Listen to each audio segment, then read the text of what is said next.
Hi guys, welcome back to my channel. I was really missing the Friday faves and fails, so I thought we would do a budget beauty edition.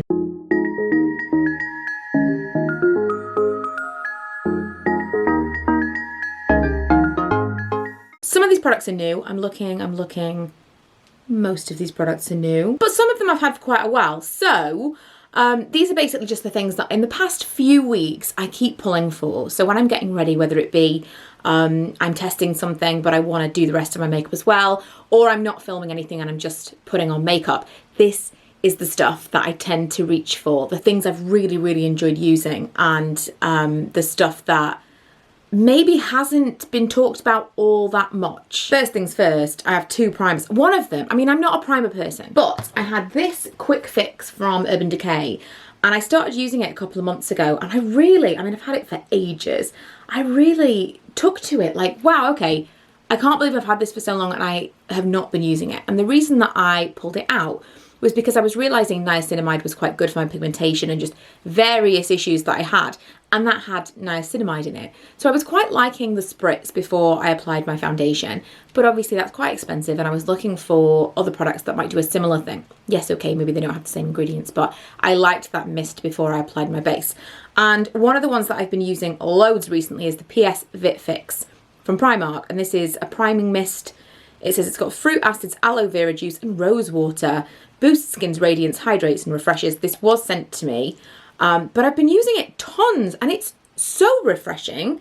I think it's just nice to have something to kind of refresh your skincare. If you do your skincare first thing in the morning and you kind of like have your coffee, do whatever, and then you come to put your makeup on, if it's not like bam, bam, bam, it's nice to have something to kind of refresh your skin without feeling you have to add more moisturizer or more something before you go in with your base. I'm oily, I don't want to add more than I need to, but I am 35 and I do have kind of dryness and some fine lines now, and I also don't feel like I can go straight in with nothing. And this is a really nice kind of middle ground. Now, again, not a primer kind of person usually, but I've been really enjoying this No. 7 Airbrush Away Pore Minimizing Primer, and it's basically like their version of the Professional from Benefit.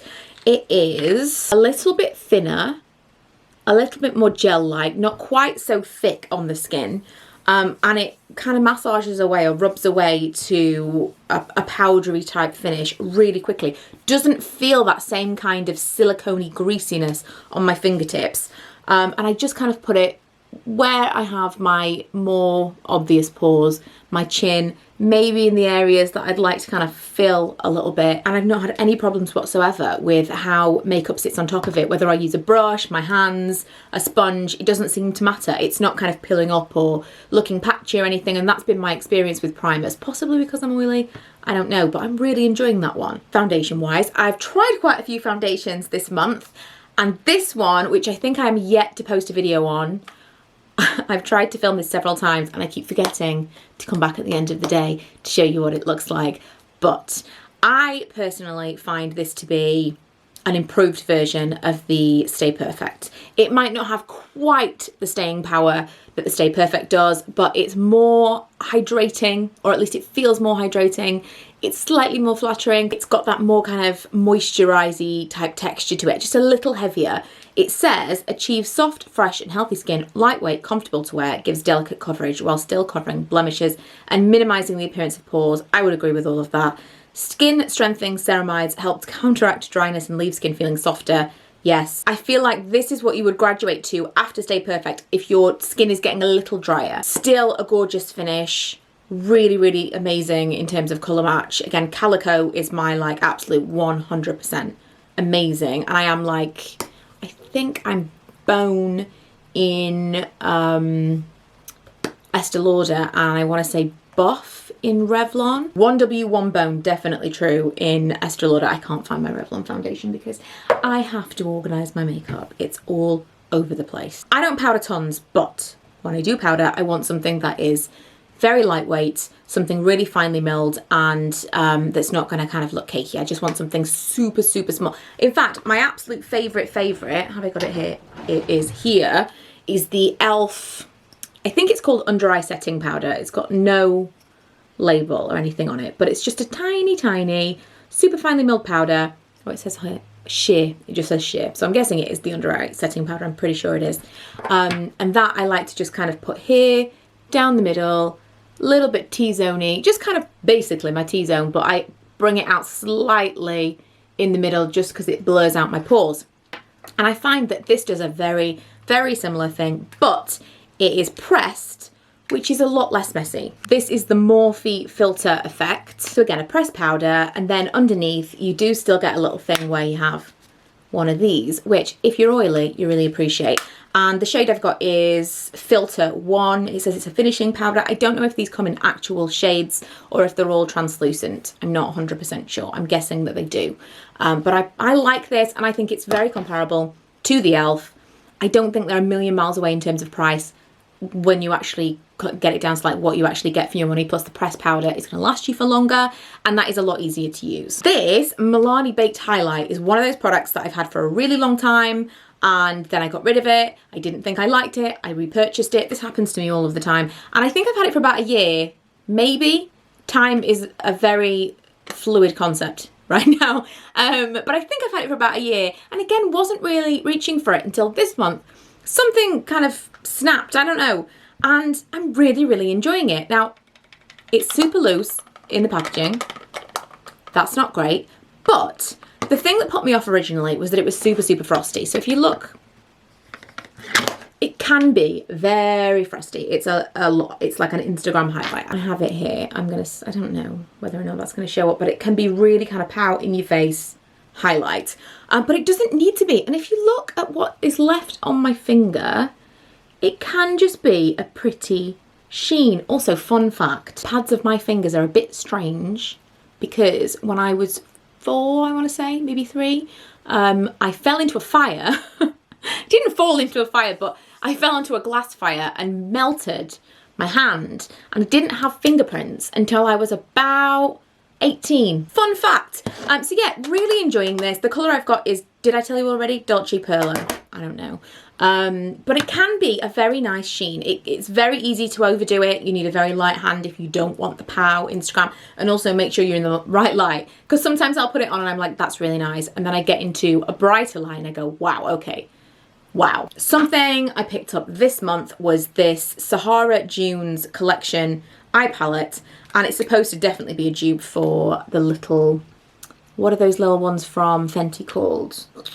Oh, I want to say Click.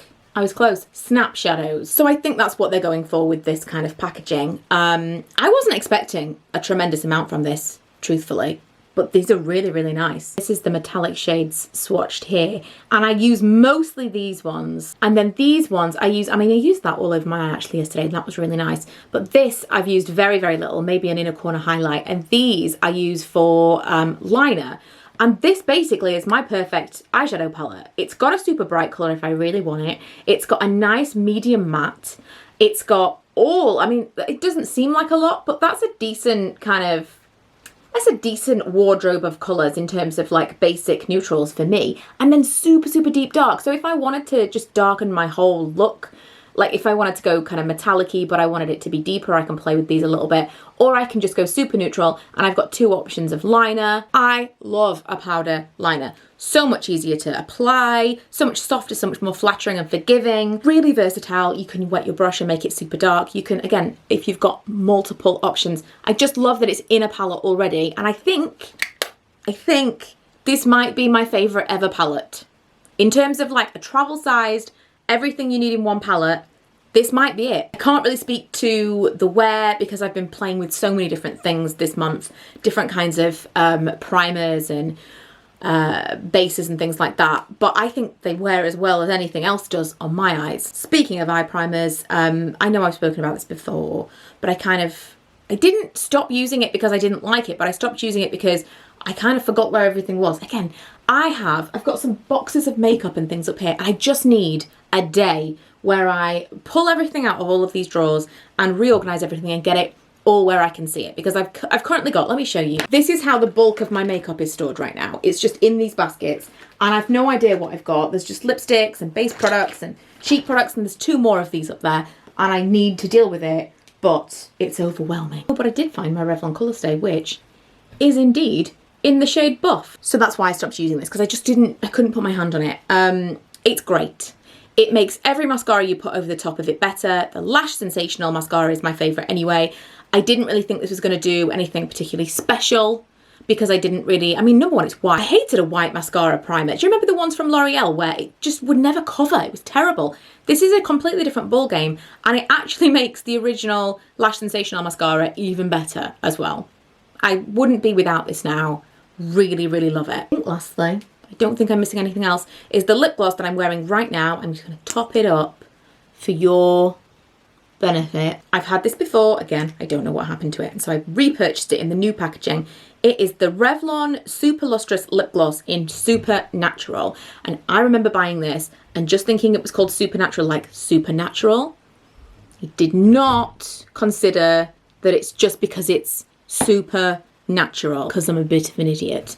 But it is perfect. Lip glosses are having a moment. If you like a lipstick but you want something more comfortable, something that if it wears away it's not going to be too bad, this still gives a nice colour, and it's very flattering on the lips. It's something that I don't feel like I need to wear a lip liner with, which is unusual these days. I always wear a lip liner if I'm wearing any kind of lip colour, apart from these, because it does give enough colour, but it's sheer enough that when it wears away nicely. It's just a very low maintenance lip. And I realise half of my face has been in darkness for this video. I apologise. I've actually got some new lights coming, and I'm really excited about it because it's going to be just like pow, bright, clear, game changer. But for now, you have me in half darkness. I apologise. So that is going to be it for today's video. I will see you guys on Sunday, where I think I'm going to be doing some kind of get ready with me with probably some of these products. I just want to do something where nothing's over £10 and we kind of run down some of the things that I've been really enjoying. So if you'd like to see something in action, we're probably going to be chatting at the same time. God knows what about possibly being allowed back into America and being excited, but also so many questions. Also, if you didn't know, I've been vlogging every single day this month, so lots to catch up on. And you should be following my vlog channel, because that is where the Christmas videos will be. So go and subscribe to everywhere I am, and I will see you guys next time. Bye!